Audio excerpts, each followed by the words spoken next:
Hello viewers, welcome to my channel IRR solution. আজ আমি তোমাদের কিছু জিকে কোশ্চেন নিয়ে আলোচনা করব। এই সমস্ত কোশ্চেনগুলো বিভিন্ন পরীক্ষায় অনেকবার এসেছে।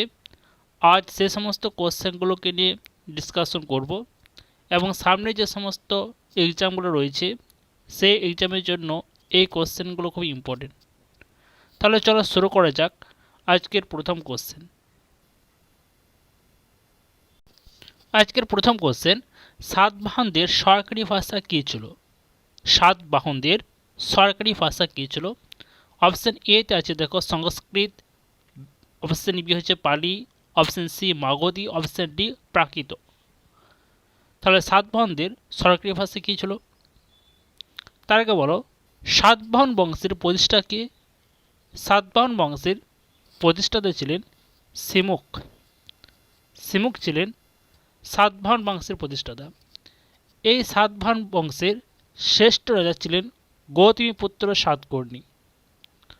সাতবাহন বংশের শ্রেষ্ঠ রাজা ছিলেন গৌতমীপুত্র সাতকর্ণী এবং নাসিক প্রশস্তি থেকে এই গৌতমীপুত্র সাতকর্ণীর কৃতিত্ব সম্পর্কে জানা যায়।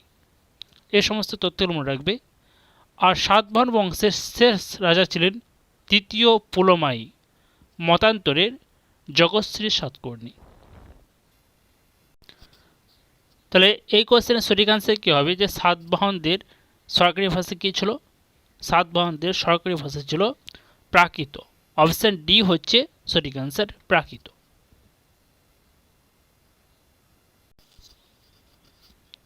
পরবর্তী কোশ্চেন বলছে, নিচের কোন বিকল্পটি সঠিক নয়? নিচের কোন বিকল্পটি সঠিক নয়? অপশানগুলো দেখো, আহমেদাবাদ সবরমতী, হায়দ্রাবাদ কৃষ্ণা, কোটা চম্বল আর নাসিক হচ্ছে গোদাবরী। তাহলে সঠিক নয় কোনটা? তাহলে কোন বিকল্পটি সঠিক নয়? Option B. অপশান বি হচ্ছে সঠিক অ্যান্সার। কারণ হায়দ্রাবাদ হচ্ছে মুসি নদীর তীরে অবস্থিত।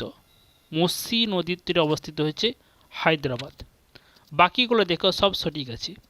আহমেদাবাদ সবরমতী, কোটা চম্বল আর নাসিক হচ্ছে গোদাবরী। তাহলে হায়দ্রাবাদ হচ্ছে মুসি নদীর তীরে অবস্থিত।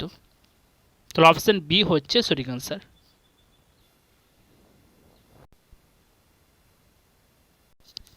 পরবর্তী কোশ্চেন, কততম সংবিধান সংশোধনের মাধ্যমে সিকিমকে পূর্ণ রাজ্যের ঘোষণা করা হয়? কততম সংবিধান সংশোধনের মাধ্যমে সিকিমকে পূর্ণ রাজ্যের ঘোষণা করা হয়? সঠিক আনসার কী হবে? সিকিম পূর্ণ রাজ্যের ঘোষণা পেয়েছিল 1975 সালে। 1975 সালে কততম সংবিধান সংশোধনের মাধ্যমে? 36তম সংবিধান সংশোধনের মাধ্যমে, এবং তখন 22তম রাজ্য হিসেবে সিকিম স্বীকৃতি পেয়েছিল 1975 সালের 36তম সংবিধান সংশোধন আইনের মাধ্যমে।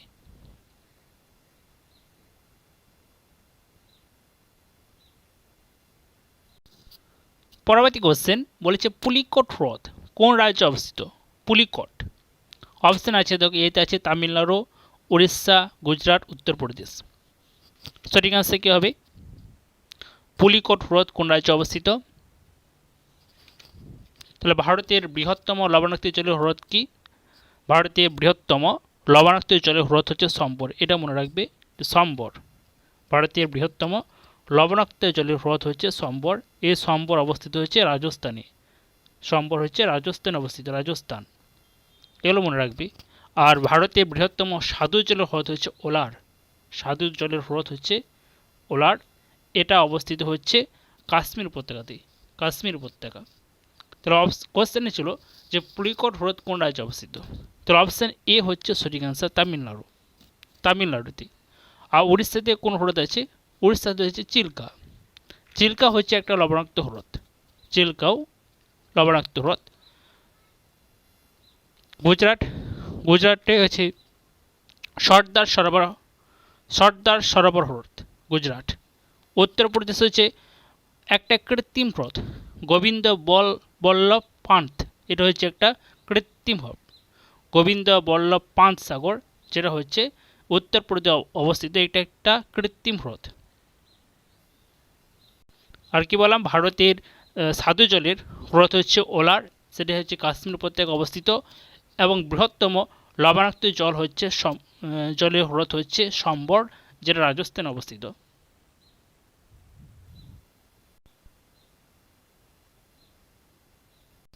পরবর্তী কোশ্চেন, ভগৎ সিং এর ফাঁসি হয় কোন মামলায়? ভগৎ সিং এর ফাঁসিটা হয়েছিল কোন মামলায়? অপশনগুলোতে আছে দেখো, দিল্লি ষড়যন্ত্র মামলায়, লাহোর ষড়যন্ত্র মামলায়, কিংসপোর্ট হত্যার মামলায়, আর মানিকতলা বোমা মামলায়। সঠিক অ্যান্সার কী হবে? যে ভগৎ সিং। এই ভগৎ সিংয়ের সঙ্গে আর কে কে জড়িত ছিলেন? ভগৎ সিংয়ের সঙ্গে ছিলেন সুখদেব ও রাজগুরু। এদেরও ফাঁসি হয়েছিল কত? 1931 সালে। কোন মামলায়? লাহোর ষড়যন্ত্র মামলা। অবশ্যই বি হচ্ছে সঠিক অ্যান্সার। তো লাহোর ষড়যন্ত্র মামলায় ভগৎ সিং, সুখদেব আর কে রাজগুরু, এই তিনজনের 1931 সালে ফাঁসি হয়। আর দিল্লি ষড়যন্ত্র মামলায় কি? দিল্লি ষড়যন্ত্র মামলা হয়েছিল 1912-তে। 1912 এটা কি? যে ব্রিটিশ ভারতের রাজধানী কলকাতা থেকে যখন নয়াদিল্লিতে স্থানান্তরিত করা হয়, সেই সময় সেই অনুষ্ঠানে ভাইসরয় লর্ড হার্ডিঞ্জকে হত্যা করার যে ষড়যন্ত্র করা হয়েছিল, সেটাকে বলা হয়েছে দিল্লি ষড়যন্ত্র মামলা। আর কিংসপোর্ট হত্যা মামলা হয়েছে ক্ষুদিরাম বসু এবং প্রফুল্ল চাকি। কিংসপোর্টকে যে হত্যার যে মামলা, সেটাকে বলা হয়েছে কিংসপোর্ট হত্যা মামলা। এটা হয়েছিল কততে? 1908-এ।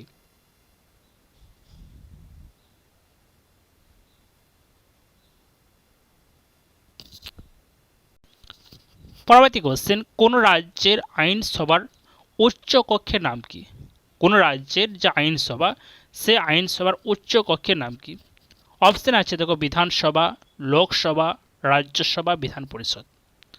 তাহলে আমরা জানি যে রাজ্য আইনসভার তিনটি অংশ নিয়ে গঠিত।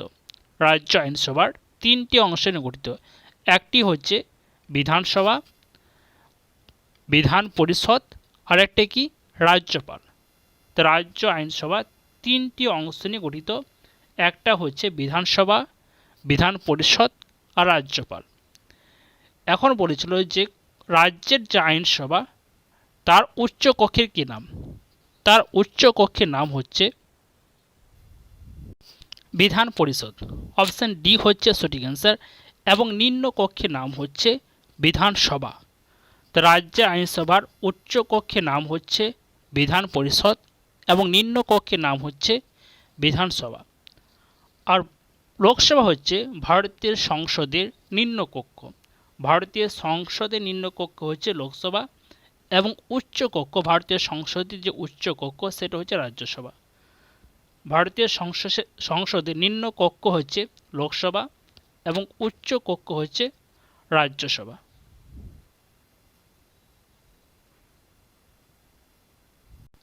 পরবর্তী কোশ্চেন, হাইকোর্টের বিচারপতিতে অবসর গ্রহণের বয়স কত? হাইকোর্টের যে বিচারপতি, তাদের অবসর গ্রহণের সময় কত? এবার হাইকোর্টের বিচারপতিতে নিয়োগ করে থাকেন কে?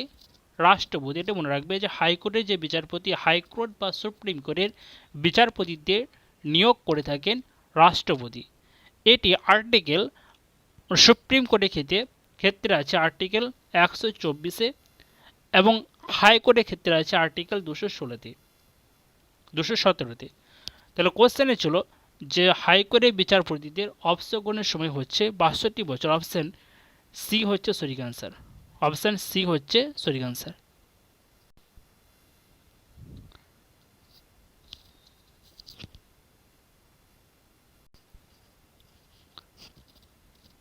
নেক্সট কোশ্চেন বলেছে, কাঁকড়াপাড়া নদী প্রকল্প কোন নদীতে অবস্থিত? কাঁকড়াপাড়া জলধার প্রকল্প, এটা কোন নদীতে অবস্থিত? অপশান আছে তাপ্তি, গোদাবরী, চম্বল, গোমতী। সঠিক অ্যান্সার কী হবে? কাঁকড়াপাড়া নদী প্রকল্পটি অবস্থিত হচ্ছে গোদাবরী নদীতে। অপশান এ হচ্ছে সঠিক অ্যান্সার। এই গোদাবরী নদীতে আরেকটি নদী প্রকল্প আছে, ওকাই। ওকাই নদী প্রকল্প, এটা খুবই ইম্পর্টেন্ট। এগুলো কোথায় অবস্থিত? এগুলো হচ্ছে গুজরাটে, তাপ্তি নদীতে গুজরাটে অবস্থিত। এগুলো হচ্ছে গুজরাট। ওকাই জলবিদ্যুৎ প্রকল্প, কাঁকড়াপাড়া, এগুলো হচ্ছে গুজরাটে।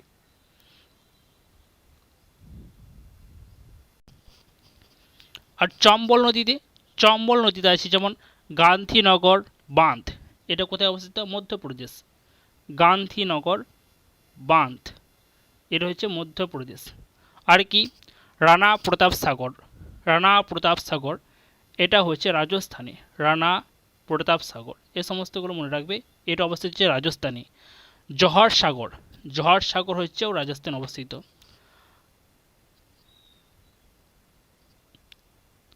আর ভাগড়া নাঙ্গাল এটা কোথায়? শতদ্র নদী, এটা মনে রাখবে শতদ্র নদীতে ভাগড়া নাঙ্গাল। আর এর সাথে আরেকটা মনে রাখবে যেটা ইম্পর্টেন্ট, নাগার্জুন সাগর প্রকল্প, এটা হচ্ছে কৃষ্ণা নদীতে, অন্ধ্রপ্রদেশ। নাগার্জুন সাগর প্রকল্প এটা হচ্ছে কৃষ্ণা নদীতে, অন্ধ্রপ্রদেশে অবস্থিত।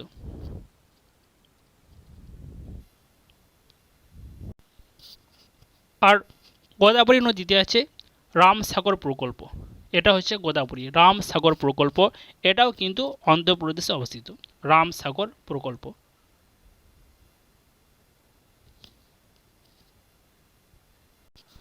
পরবর্তী কোশ্চেন, ভারতের কোন ভাইসরয় আমলে কুখ্যাত রাওলাট আইন পাস হয়েছিল? রাওলাট আইন, রাওলাট অ্যাক্ট, এটি কত সালে পাস হয়েছিল? 1919-এ, 1919। কার আমলে হয়েছিল? লর্ড চেমসফোর্ড এর আমলে। লর্ড চেমসফোর্ডের আমলে রাওলাট অ্যাক্ট পাস হয়েছিল।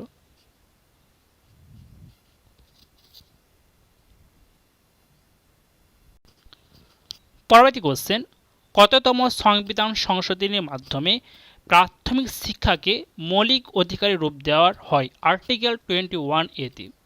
যে প্রাথমিক শিক্ষাকে মৌলিক যে অধিকার, সেই মৌলিক অধিকারের রূপ দেওয়া হয়েছিল আর্টিকেল 21A-তে। কততম সংবিধান সংশোধনীর মাধ্যমে? এটি হয়েছিল 86তম সংবিধান সংশোধনীর মাধ্যমে 2002 সালে। অপশান বি হচ্ছে সঠিক আনসার। 86তম সংবিধান সংশোধনীর মাধ্যমে 2002 সালে যে শিক্ষা মৌলিক মানে প্রাথমিক শিক্ষাকে মৌলিক শিক্ষার অধিকারে আর্টিকেল 21A-তে স্থানান্তরিত করা হয়েছিল।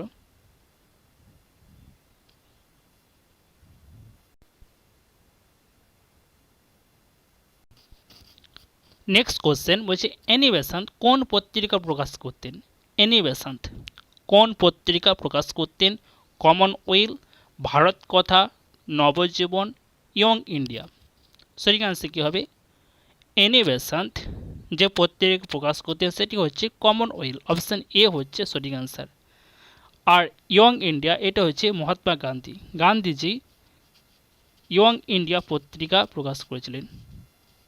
আর কমনওয়েলথ হচ্ছেন এনি বেসান্ত।